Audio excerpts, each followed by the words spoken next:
today in our 2015 GMC Sierra 3500, we'll be having a look at and installing the B&W Turnoverball Underbed Gooseneck Trailer Hitch with Custom Installation Kit. Part number BWGNRK1012. Alright, with our handle in the open position, we can take our ball, place it in, release the handle, and it'll latch in place. This will give us our 2 5/16 inch ball to tow our gooseneck trailer. We have our nice, easy to use safety chain loops right here. They're spring loaded, so they'll snap back down. When we're not towing our trailer, they don't take up any of our space in our bed. Also, when we're not towing our trailer, our ball can be stored upside down so it doesn't take up any space in our bed as well. Has a nice little handle built into it right here, so you can grab it with one finger, pull it out, flip it over, and reinsert it. As you can see with our handle locked, our ball is very secure, won't go anywhere. With the handle locked, with the ball in the storage position, you can see we don't have to worry about it coming out and flying out when we're driving down rough terrain. Our ball will be secure in our hitch for when we need to tow our trailer again. The low-profile design of the B&W Gooseneck Hitch is designed so it doesn't take up very much space in your truck bed at all. The safety chain loops themselves are designed to go in the bottom channel of the corrugation in your truck bed, so if you want to lay a piece of plywood down in your bed, you still have the maximum ability to do so. The B&W Gooseneck Hitch has a 7,500 pound vertical load limit, which is the maximum downward pressure onto the ball, and then a 30,000 pound max gross trailer weight rating. You'll want to consult with the owner's manual of your vehicle and go by whichever number is less. This B&W Gooseneck Hitch is an ideal solution for someone who wants to tow a gooseneck trailer and doesn't want to have an involved install. There's no frame drilling required, no cutting, and no welding required at all for any of the brackets. They bolt on very simply to your frame, and it's all under bed installation. You can easily remove the ball, store it in the hitch so it's ready to use when you need it, but doesn't take up any of your space in your bed when you don't need it. It's also an ideal solution for someone who wants to tow a fifth wheel trailer such as a camper, because you can get the B&W companion fifth wheel to slide down in, and you don't have to have above bed rails mounted in the bed of your truck and have to do a lot of drilling through the bed of your truck in order to install them. It gives you the best of both worlds. You can tow both trailers off one hitch. This is a fairly straightforward installation which requires no drilling into the vehicle's frame. All right, we're going to start out underneath our vehicle, right above our rear axle, above our exhaust. We have 2 cross members in our bed. One towards the rear, one's towards the front. Now we have this heat shield. We need to cut this heat shield out in between those cross members. As you can see, I made a yellow mark going across in the back and the front where we need to cut it. Get a pair of 10 snips and we'll just work our way across.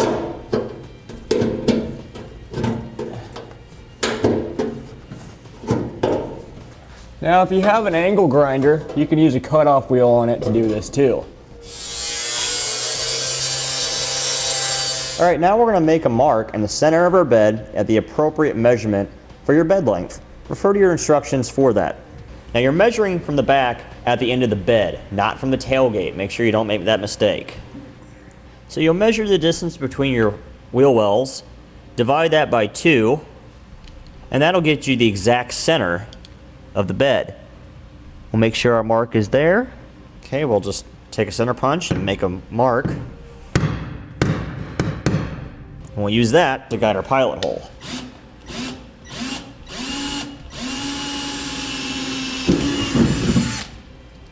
Okay, and we'll use this pilot hole for our hole saw to make a 4-inch diameter hole.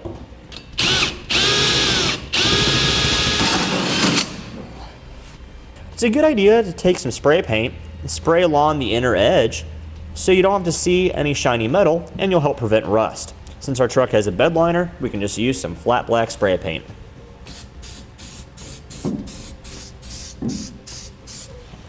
Alright, now we're on the passenger side of our truck in the wheel well.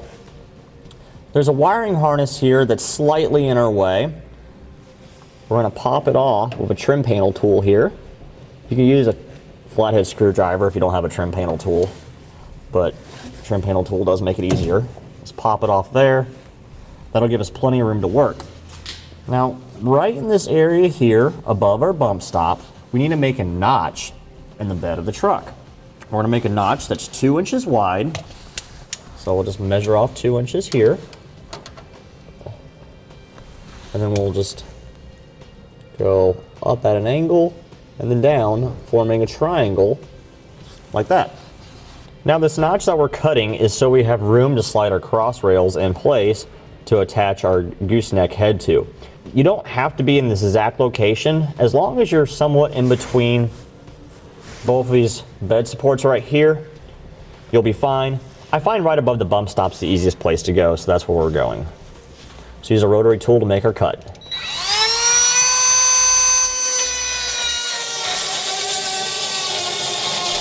Now, like we did on the bed, we'll just hit this with a dab of paint to keep it from rusting.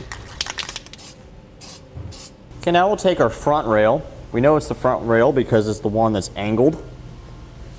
And we'll insert it into that notch that we made. And we'll just slide it on through until we get to the other side of the truck.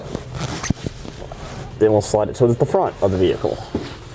Now we'll take our rear cross member and insert it. Now I want to point out that the holes are offset on it. We want it so the hole is closest to the bottom. Now when we insert this, we're going to have to come in sideways like this, and then once we have it in across the frame all the way, we'll just rotate it a quarter turn so the holes face down.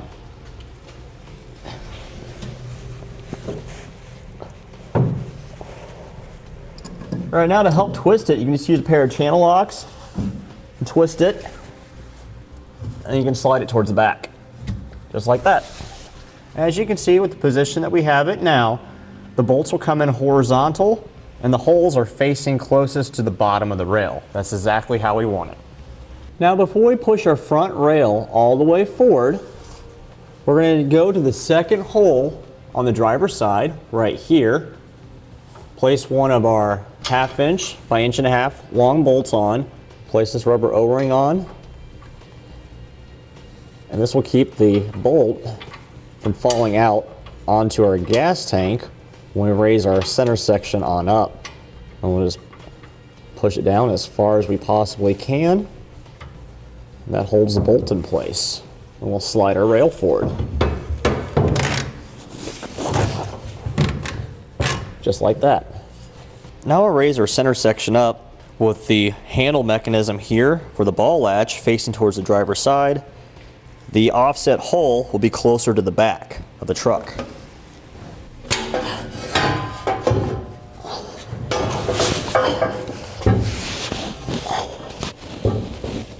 And we'll place on this lock washer and one of our nuts. Okay, with 2 of the bolts started on the front rail, the hitch is now held in place and we can adjust it and install the rest of our hardware. Bolts go through the rail into the center section with our lock washer and a nut. I'll just do everything hand tight right now. Okay. With our front rail loosely bolted to our center section, we have our center section pushed up against our bed right now. We'll slide our back rail to the front to match up with the center section. And we'll take one of our 1/2 inch by 2 inch bolts, put on a lock washer and a flat washer, and we'll bolt them together. Okay, we'll get them started by hand. We'll do the same for the 4 bolts in the back rail. All right, now that we have our 4 bolts holding our center section of the rear rail, we'll assemble our bolt guides. Take one of our 5/8 bolts, we'll thread it into the hole. Once we have it threaded in the hole, it'll grab onto the corners of our bolt to keep it from backing off. May need to snug it down a little bit with a wrench to get it to start. So there's one. Then we have shorter ones here. We'll do the same thing. All right, with our bolt ran all the way down now, we'll pry up a little bit on these notches here to keep the bolt from spinning off. This will grab onto the corner of the bolt head. Okay. Okay, that'll keep our bolt from backing off. We'll do the same for all 4 of these bolt guides that we have. Now we're back in our passenger side wheel well now. Since we have our center section bolted to both our rails, we can clip our wiring harness back up to the spot that it was. Just to get it out of our way. Now we'll take our short bolt guide here. This is for our front. It'll come out this hole here. We'll insert it through the hole next to it that's larger. And we'll just push it on through just like that.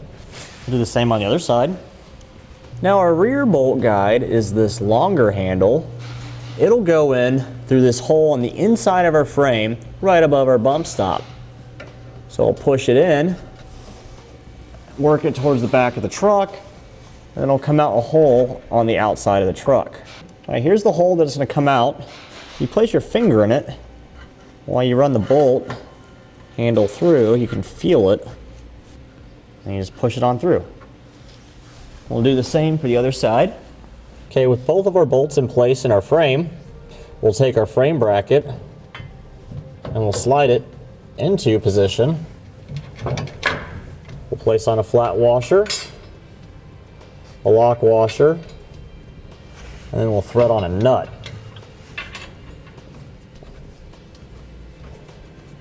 And we'll repeat the same process for the other side. Okay, now we'll take a bolt, lock washer, flat washer, and we'll connect our rails to our frame bracket, thread a nut on, take another bolt, lock washer, flat washer, and we'll do the back rail.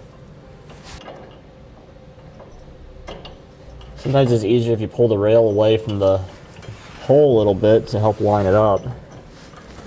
Once you have it started, you can snug it down for a wrench a bit using a 3/4 inch wrench.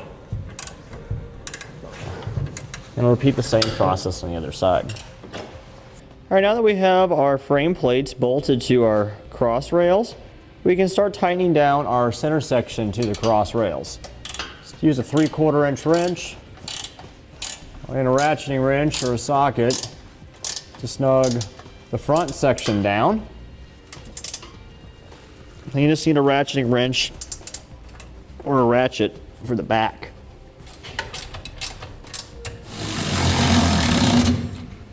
All right, with all of our center section bolts snugged up to our rails, we'll now tighten down our frame brackets, starting with the 5/8 diameter bolts using a 15/16 socket on the nut. Okay, we'll repeat the same process on the other side. All right, with those snugged down, we'll now snug down our frame brackets to our rails. 3/4 inch sockets again and wrenches. Do the same on the other side. Okay, now we'll torque all of our hardware to the amount specified in the instructions.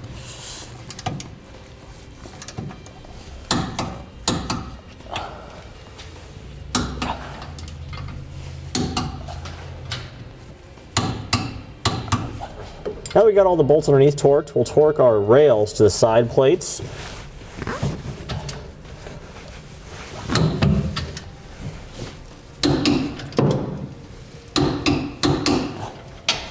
Now we'll torque our frame brackets to the frame.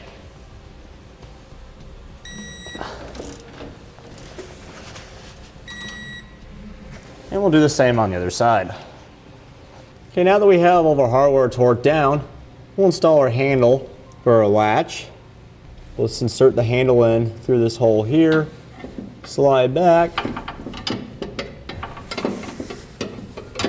bring it through, take our carriage bolt, we'll install it, place our handle onto the bolt, and we'll install the nut. And then we'll snug the nut on down. With the handle tightened down, we'll now drill our pilot holes for our safety chain loops. We're just going to go through the holes that exist and the gooseneck head, 2 on each side of it.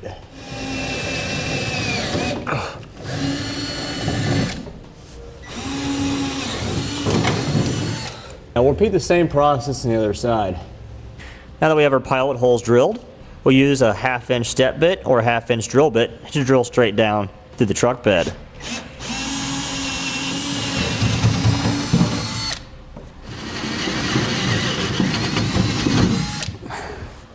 All right, now just like we did around the gooseneck opening, take some spray paint and we'll spray so we don't have to worry about any rust in the future where we drill down. Now we'll take our safety chain loops and we'll drop them down through the holes. And we'll go underneath and attach our hardware to secure them to the gooseneck head. All right, we're back underneath the truck now. We'll take our springs. Bottom end is the small end here. Slide it over our U-bolt for our safety chain loop. Thread on a nut. Do the same on both ends of the loop. I'll repeat the same process for the other loop. Okay, we'll use a 3/4 inch socket now and we'll tighten down those nuts until they're flush with the end of the U-bolt. Do the same for the other one. All right, now that we have everything installed, we'll show you how to operate the handle in order to install your ball. So you just grab your handle on the driver's side wheel well, pull out, turn it clockwise, and then it latches open. Now we can insert our ball. All right, now that our ball's inserted, we can grab our handle again, just turn it counterclockwise and release, and it latches the ball in place, and it's secure and won't go anywhere. And that completes our installation of the B&W Custom Underbed Installation Kit for B&W Companion 5th Wheel Trailer Hitches, part number BWGNRK1012-5W on our 2015 GMC Sierra 3500. Click the link below to shop, learn more, or visit us at etrailer.com.